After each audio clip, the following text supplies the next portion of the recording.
Bitter criticism. Tuesday. I'm coming back. I don't know what happens. What's going on with my my application to master. Yeah. Eventually, I will ask for a scholarship in Brazil. Not so bad. I was on social media, maybe even in the United States, if you are poor, you can study for free in Harvard, but that kind of policy is I guess, not so good, because when you are poor in a rich environment, the rich discriminate you. So I guess that's a big flaw in the private education system. But anyway, let's go. I'm going to read Cgtn.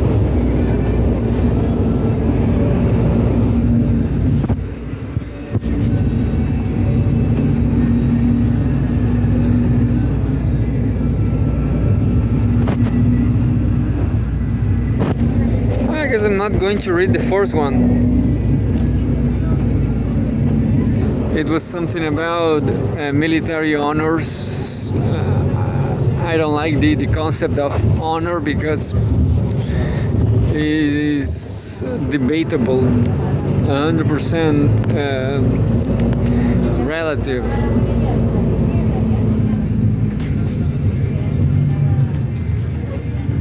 And what is honor anyway? It's like honor is like a very quiet thing. Nothing happens. What is honor? Nothing. Anyway, politics. So it's a very undynamic thing. Understand what I mean? It's like you have to stop. You stop the time to honor something.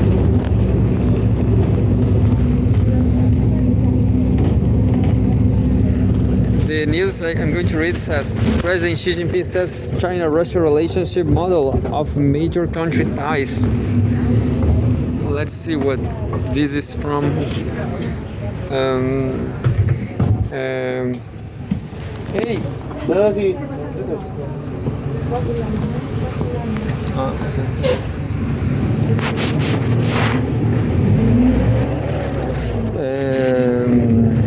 Chinese President Xi Jinping meets with Russian President Vladimir Putin in Beijing, China.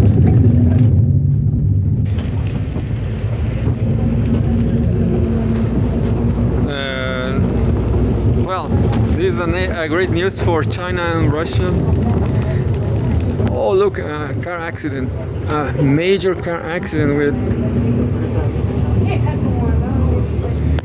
What the hell happened? Looks like there was just now, and I guess nothing died. But anyway, says Chinese President Xi Jinping said on Tuesday that the China-Russia relationship has become an example of major country ties. Major country ties, yeah. They're still two different countries, but I guess they will be friends forever, just like Wang Ji said.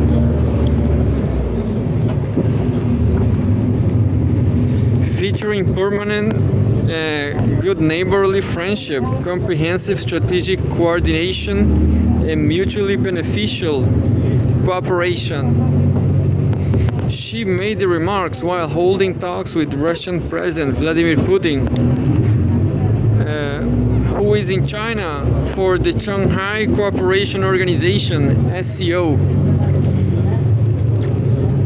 at the SCO Summit in 2025, as well as commemorations marking the 80th anniversary of the victory in the Chinese Wars in the China People's War of Resistance against Japanese aggression and World Anti-Fascist War. China is ready to strengthen high-level exchanges with Russia, support each other's development and revitalization, coordinate positions on issues and major concerns in a timely manner, and advance bilateral relations for greater development, she said. The two sides should leverage major projects to steer their cooperation develop exemplary cooperation projects and promote deep level integration of interest, he noted, calling for enhanced resilience and understanding in cooperation and all out the efforts to consolidate the overall cooperation. The two countries' heads of state attending each other's commemorations marking the victory of the World Anti-Fascist War fully demonstrates their responsibility as major victorious nations of World War II, WW2, and permanent members of the United Nations Security Council, she said. It also displays their firm resolve to defend the victorious outcomes of World War II and safeguard a correct historical perspective of World War II. He noted, speaking of the global governance initiative he just put forward,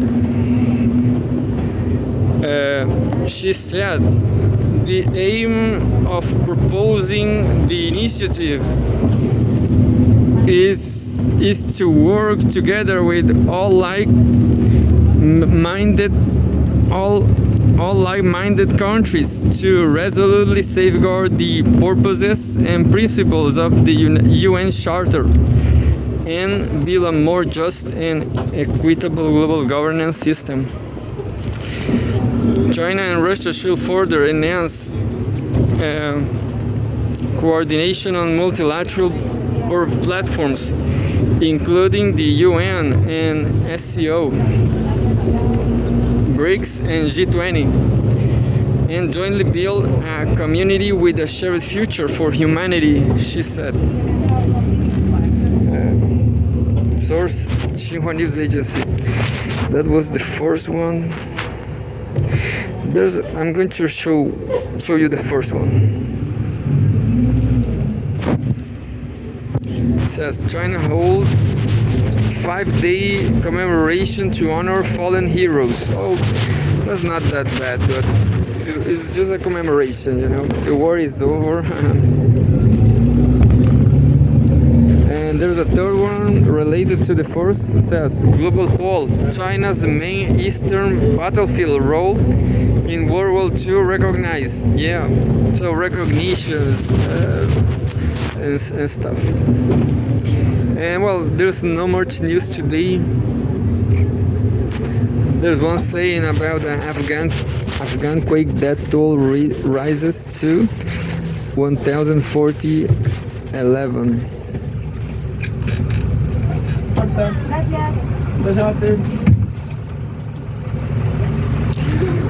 I'm going to read just the last one saying technology September 2 WIPO WIPO Shenzhen Hong Kong Guangzhou cluster ranks fourth in global innovation index.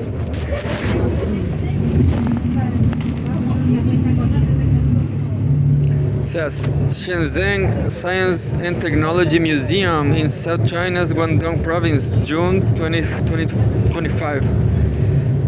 China's Shenzhen Hong Kong Guangzhou Innovation Cluster has been ranked first globally in the Global Innovation Index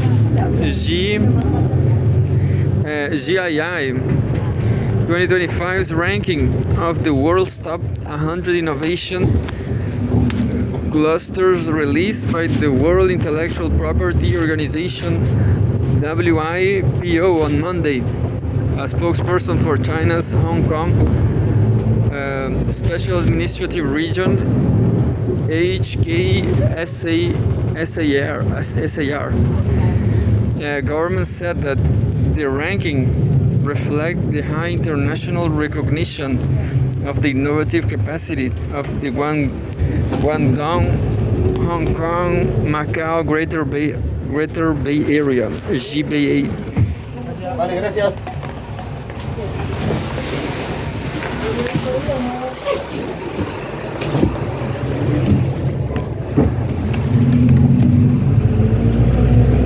Just a feature from Pacific Ocean.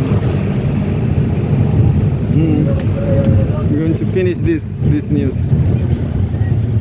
Hong Kong will continue to closely collaborate with GBA, Guangdong, Hong Kong, Greater Bay Area, and with GBA sister cities to advance innovation and technology development and make greater contributions to building the country as an innovative nation as well as advancing human progress, the spokesperson said. Shang Shisheng, deputy director of the China National Intellectual Property Administration, noted that the Shenzhen Hong Kong Guangzhou Innovation Cluster has ranked among top global innovation clusters for consecutive years, highlighting China's vibrant innovation landscape.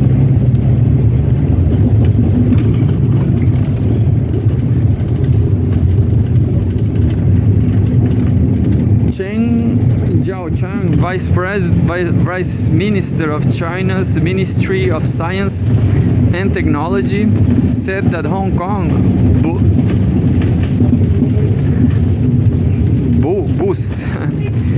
boosts world-class research institutions and international talent pool and a robust intellectual property. A robust intellectual property system, making it a key hub in the global innovation network.